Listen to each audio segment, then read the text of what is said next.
I have this seat, this rear driver's side seat in the upright position for my solo setup, just because it's so easy to get in and out of bed, as you probably saw earlier on. And this is just, I guess it's a table mate. It's like a TV dinner stand you throw under your couch typically, but it fits pretty well in here. This is a Jackery 240. It's just a power bank.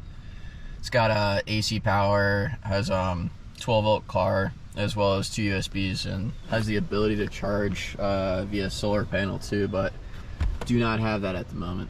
I do have these WeatherTech window screens that usually go up, but I wanted to keep them off so I get some light in the car. I'll show you guys around.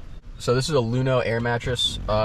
These are car specific, so this one's obviously for Subaru Crosstrek. And this is just a summer camping mat. I think it's a Thermarest. They typically have an R value of 2.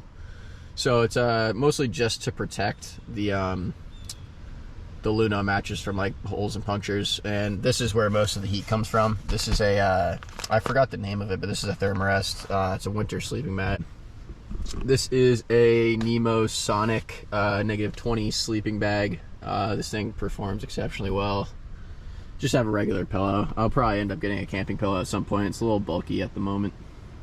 You could always just throw this seat down, and then you have some more space. And another thing, this mattress has 2 sides that can inflate independently.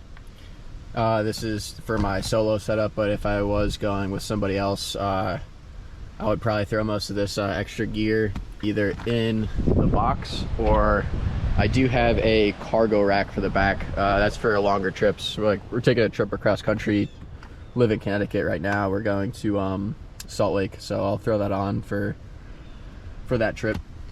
Yeah, so this, as you saw, this is like an extendable shower curtain rod holder, and I just throw some coat hangers on it for drying gear overnight. This is a, let's hear the name of it, Mr. Heater Little Buddy. It's like a propane heater, attaches to a 16-ounce propane tank and can heat the car. But one important thing is that you need to have the windows vented for carbon monoxide, because that is a byproduct.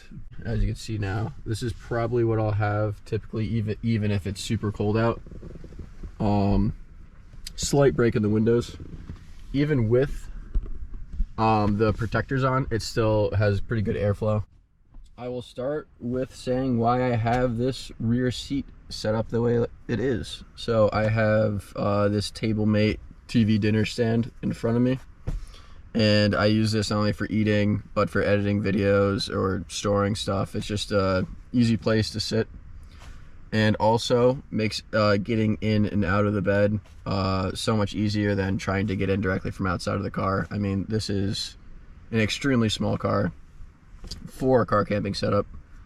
I did not have the intention of car camping when I bought it, but it just so happened that things turned out that way, especially through COVID and everything. Made more sense to stay in our cars, especially skiing as much as we did. It's helped us not only financially but just logistically. Like, it's so much easier to drive up the night before rather than drive up at 3-4 a.m. You get more sleep. It's less on the body in a full day if you're trying to do a day trip. I guess I'll go over a few tips and tricks that I have learned so far. Obviously, keep the windows ventilated. Say my head's close to the window, you probably want to have this close window have airflow across it to take the moisture from your breath when you're sleeping away from you. I have had several nights where I either don't crack the windows enough, or it's not the window directly next to me, and the condensation from my breath, especially in the wintertime, completely frosts over the inside of the car. Aside from what you saw in the intro or anything else that I've explained so far, one thing is a sleeping bag liner. I would highly recommend that, not only for increasing your bag's temperature rating, but also for protecting your bag. And this is accumulation of gear over 2.5 years. I wouldn't say go out and buy all these things right away. Car camping is definitely something that you got to get into, see if you like it first. if you guys want to follow along with any adventures that I take in this car, or any additional things I want to put to my car camping setup, tips and tricks, or even just want to follow us on our trips out to Salt Lake or Colorado this winter, please like the video, subscribe for more. Thank you guys.